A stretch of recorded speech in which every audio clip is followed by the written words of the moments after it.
ബാലിശമായ ന്യായങ്ങൾ നിരത്തിയിടനെ ഒരിക്കലും നമ്മൾ നിരൂപണം നടത്താൻ നിൽക്കണ്ട. അള്ളാഹുവിന്റെ ഔലിയാക്കളായ ആരിഫീങ്ങളായ പണ്ഡിതന്മാർ അവരുടെ വഴിക്കാണ് അവരെ വിടേണ്ടത്.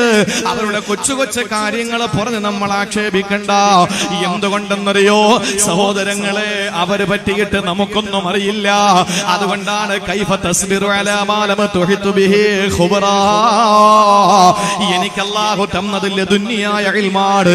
ആ ഇൽമു കൊണ്ട് ഞാൻ എന്തെങ്കിലും ചെയ്യുമ്പോ നിനക്കതിനെ പറ്റിയിട്ട് പ്രത്യക്ഷത്തിൽ മോശമായി തോന്നിയേക്കാ. എന്റെ ശൈഖുനയും അങ്ങനെ തന്നെയായിരുന്നു. ഒരു ദിവസം ഞാൻ ഉസ്താദിനെ വിളിച്ചിട്ട് പറഞ്ഞു, ഉസ്താദേ എനിക്ക് ഗൾഫിലൊരു പരിപാടിക്ക് വിളിക്കുകയാ. ഗൾഫ് പരിപാടിയാണ്. ഓരോ മാസത്തിന്റെ തുടക്കത്തിലും എന്നെ വിളിച്ചിട്ട് ചോദിക്കും, മോനെ 30 ദിവസവും പരിപാടിയുണ്ടോ? ആളുകളൊക്കെ പരിപാടിക്ക് ക്ഷണിക്കുന്നുണ്ടോ? ഉസ്താദേ വിളിക്കുന്നുണ്ട്, കൊടുക്കാൻ ഡേറ്റ് ഇല്ലാത്തതിന്റെ കുറവേ ഉള്ളൂ. അപ്പോഴും പറയും അൽഹംദുലില്ലാ അൽഹംദുലില്ലാ. സഹോദരങ്ങളെ, ചില ഘട്ടങ്ങളിൽ ചില പിടിവള്ളികൾ എനിക്ക് നഷ്ടപ്പെട്ടു പോയിട്ടുണ്ട്. ചിലപ്പോൾ പല രീതിയിൽ ഞാൻ പിടിക്കപ്പെട്ടിട്ടുണ്ട്. പല സന്ദർഭങ്ങളിലും ചില രൗദ്രതയുടെ ഏതാനും വേതാളങ്ങളുടെ ഇടയിൽ ഞാൻ ഞെരിഞ്ഞമർന്നിട്ടുണ്ട്. ആ സമയത്ത് ആ പിടിവള്ളിയിൽ നിന്ന്, ആ രൗദ്രത നിറഞ്ഞ ആ വേതാളത്തിന്റെ ആ ഹിംസ്ര ജന്തുവിന്റെ കരങ്ങളിൽ നിന്ന് എന്നെ രക്ഷപ്പെടുത്താൻ എന്റെ ഗുരുനാഥനാണ് ശ്രമിച്ചിട്ടുള്ളത്. അപ്പോഴൊക്കെ എന്നോട് വീണ്ടും വീണ്ടും വിളിക്കും, പരിപാടികൾ വരുന്നുണ്ടോ? വരുന്നുണ്ട്. സഹോദരങ്ങളെ, ആ സമയത്താണ് ഓരോ പരിപാടികളും എന്നോട് പറയാറുണ്ട്, ആള് നോക്കണ്ട, ദൂരം നോക്കണ്ട, ആരോഗ്യം പറ്റുമെങ്കിൽ പോയിക്കോ മോനെ, പൊയ്ക്കോ. അവസാന ഏത് സദസ്സിലും പോകണമെന്ന് എന്നോട് നിർബന്ധമായി ശടിക്കാറുള്ള ഉസ്താദിനോട് സന്തോഷത്തോടെ ഞാൻ വിളിച്ചിട്ട് പറഞ്ഞു, ഉസ്താദേ ഗൾഫിൽ നിന്നൊരു വിളി വരികയാണ്. ഗൾഫ് മലയാളികൾ പ്രവാസികളുടെ മുന്നിൽ പ്രസംഗിക്കാനാണ്. ഞാനൊന്ന് പൊക്കോട്ടെ എന്ന് ചോദിക്കുമ്പോ എന്നോട് ഉസ്താദ് പെട്ടെന്ന് പറഞ്ഞ മറുപടി, പോകണ്ട. എനിക്ക് വല്ലാത്ത സങ്കടം തോന്നി, എനിക്ക് വല്ലാത്ത വിഷമം തോന്നി. മൂസാ നബി ഖിളിർ നബിയുടെ മുമ്പിലിരുന്ന് വിങ്ങിപ്പൊട്ടിയതുപോലെ എന്റെ ഉസ്താദിന്റെ ഫോൺ കോൾ കേട്ടുകൊണ്ട് എനിക്ക് സങ്കടം വന്നു. പക്ഷേ ഉസ്താദ് എന്നോട് പറയാതെ പറഞ്ഞു, ഫകൈഫ തസ്ബിറു അലാ മാ ലം തുഹിതു ബിഹി ഖുബറാ. മോനെ, നിനക്ക് ആഴത്തിലറിയാത്ത കാര്യത്തെ പറ്റിയിട്ട് വിഷമിക്കണ്ട.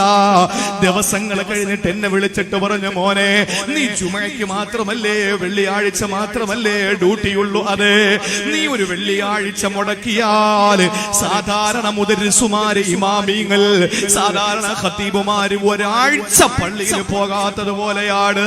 അത് പടച്ചോന്റെ അടുത്ത് നീ സമാധാനം പറയേണ്ടി വരും. മാത്രമല്ല, പള്ളിയിൽ നിന്ന് നിന്നെ ആളുകൾ നിനക്ക് ശത്രുക്കളായി മാറും. ഒരു ജുമയ്ക്ക് മാത്രം നിന്നെ ഉത്തരവാദമേൽപ്പിക്കുമ്പോൾ അതും നീ മുടക്കിയിട്ട് ഗൾഫിലേക്ക് പറന്നുപോയാൽ, നീ പ്രസംഗത്തിനെന്ന് പറഞ്ഞ് ഗൾഫിൽ പോയാൽ ഇവിടത്തെ ജോലി നിനക്ക് നഷ്ടമാകൂലേ? അത് ഒരു വെറുതെ എന്തിനത് നഷ്ടപ്പെടുത്തണം? ഒരു ഇമാം എന്ന് പറഞ്ഞാൽ, ഖതീബ് എന്ന് പറഞ്ഞാൽ അതൊരു വലിയ ഉത്തരവാദിത്വമല്ലേ? പോകണ്ട മോനെ എന്ന് പറഞ്ഞു. ആ സമയത്താണ് എനിക്ക് അതിന്റെ പൊരുൾ മനസ്സിലായത്. ഫകൈഫ തസ്ബിറു അലാ മാ ലം തുഹിതു ബിഹി ഖുബറാ. ആഴത്തിലറിയാത്തതിനെ പറ്റി നമ്മൾ ഒരു പക്ഷേ പരിതപിച്ചിട്ടുണ്ട്, വിഷമിച്ചിട്ടുണ്ട്. അങ്ങനെയാണ് ഉംറയ്ക്ക് പോലും പോകണ്ടെന്ന് പറഞ്ഞിട്ടുള്ളത്. സഹോദരങ്ങളെ, അന്ന് മുതൽ എത്രയോ സ്ഥലങ്ങളിൽ നിന്ന് ഗൾഫ് പരിപാടികൾക്ക് വിളി വന്നിട്ടുണ്ട്. പോകാൻ കഴിഞ്ഞിട്ടില്ല. കാരണം എന്റെ ഉസ്താദ് പറഞ്ഞു പോകരുതെന്ന്. ഞാൻ പോയാൽ എനിക്കറിയാം പരിപാടി ആകെ കുളം തോണ്ടുമെന്നറിയാ. അങ്ങനെ എന്റെ പ്രിയപ്പെട്ടവരെ, ജീവിതത്തിൽ അകക്കണ്ണുള്ള അകക്കാമ്പുള്ള പണ്ഡിതനാ, അകക്കാമ്പുള്ള പണ്ഡിതനാണ്. കേരളത്തിൽ ഏത് പണ്ഡിതനാ സഹോദരങ്ങളെ ഇത്ര വലിയ സൗഭാഗ്യം ചെന്നത്? തിരുവനന്തപുരത്തെ യൂണിവേഴ്സിറ്റിയിൽ വന്ന ഒരാളിന്റെ കഥ. നമ്മുടെ മൂന്നിയൂരും പുകയൂരുമുള്ള 2 അഭിമന്യരായ ഗുരുനാഥന്മാരുണ്ട് ജാമിഅ മന്നാനിയിൽ. ഉസ്താദിന്റെ വലം കൈയും ഇടം കൈയുമായി നടന്ന ബഷീർ ഉസ്താദും അബ്ദുറഹ്മാൻ ഉസ്താദും. അതിൽ അബ്ദുറഹ്മാൻ ഉസ്താദും മന്നാനിയിൽ നടന്ന ഉസ്താദിന്റെ അനുസ്മരണത്തിൽ പറഞ്ഞ ഒരു കാര്യം ഞാൻ ഓർത്തു പോവുകയാ. യൂണിവേഴ്സിറ്റിയിൽ വന്ന ഒരാള്, അയാളുടെ കയ്യിരിക്കുന്ന ഇംഗ്ലീഷാണ്. ആ ഇംഗ്ലീഷ് അറബീകരിക്കണം, അതിന് ആർക്കും കഴിവില്ല. പാളയത്ത് പോയി. അതുപോലെ അവിടുത്തെ തിരുവനന്തപുരത്തെ പണ്ഡിതന്മാരുടെ അടുത്തൊക്കെ പോയി. അറിയില്ലേ, തിരുവനന്തപുരത്തെ സെൻട്രൽ ജുമാ മസ്ജിദിന്റെ ഇമാമാണ് ഞാൻ. മലയാളം പോലെ നല്ലോണം അറിയില്ല. അപ്പൊ ആരോട് ചോദിക്കാനാണ്? സഹോദരങ്ങളെ, പണ്ഡിതന്മാരായ പണ്ഡിതന്മാരെ മുഴുവനും ചെന്ന് കണ്ടു. ആർക്കും അതിന് മറുപടിയില്ല. അയാൾക്ക് ഏറ്റവും നല്ല ശമ്പളത്തിൽ കിട്ടുന്ന ഒരു ജോലിയാണ്. ആ ജോലി നഷ്ടപ്പെട്ടു പോയാൽ കുടുംബം പട്ടിണി പട്ടിണിയാണ്. ആ ഘട്ടം വന്നപ്പോൾ എല്ലാ ഇംഗ്ലീഷ് പ്രൊഫസർമാരുടെ മുമ്പിലും ചെന്നു, അറബിക് മുൻഷിമാരുടെ മുമ്പിലും പോയി. ആർക്കും അതിനെ ട്രാൻസ്ലേഷൻ ചെയ്യാൻ കഴിയുന്നില്ല. അവസാനം ഒന്ന് ചെന്ന് നോക്കാം, അറ്റ്ലീസ്റ്റ് ഒന്ന് പോയി നോക്കാം എന്ന് പറഞ്ഞിട്ട് വർക്കല ജാമിയ മന്നാനിയിൽ വന്നു. സഹോദരങ്ങളെ, 5 മിനിറ്റ് കൊണ്ട് എന്റെ ആദരണീയനായ പുകയൂർ അബ്ദുറഹ്മാൻ ഉസ്താദ് ജീവിച്ചിരിപ്പുണ്ട്. ചോദിച്ചു നോക്കേണ്ട സഹോദരങ്ങളെ, ആ ഉസ്താദിന്റെ റൂമിൽ, ജാമിയ മന്നാനിയുടെ 1-ാം നമ്പർ റൂമിൽ, ഉസ്താദിന്റെ ആ ഒരു ചെറിയ റൂമിന്റെ ഇടനാഴിയിലെ വാതിൽ തുറന്നകത്ത് കയറിയിട്ട് സലാം ചൊല്ലി. ആരാണ് പരിചയമില്ലെങ്കിലും പരിചയമുള്ള ആളിനെ കാണുന്ന രീതിയിലാണ് സ്വീകരണം ഉണ്ടാവുക. അങ്ങനെ ഉസ്താദ് സ്വീകരിച്ചിരുത്തിയപ്പോൾ ഇതങ്ങോട്ട് കൊടുത്തു. ഉസ്താദ് ഒരു 10 മിനിറ്റിന്റെ ഉള്ളിൽ അതിനെ ട്രാൻസ്ലേറ്റ് ചെയ്തുകൊണ്ട് മടക്കി കൊടുത്തു. അയാൾക്ക് നല്ല ജോലി കിട്ടി. ഇത് ഉസ്താദ് പറയുമ്പോൾ ബുഖാരി മജ്ലിസിൽ ഒരുമിച്ച് കൂടിയ 100 കണക്കിന് മന്നാനിമാരുടെ രോമം എഴുന്നേറ്റ് സൈന്യത്തെ പോലെ നിന്നു. അവർക്ക് രോമാഞ്ചമുണ്ടായി പോയി.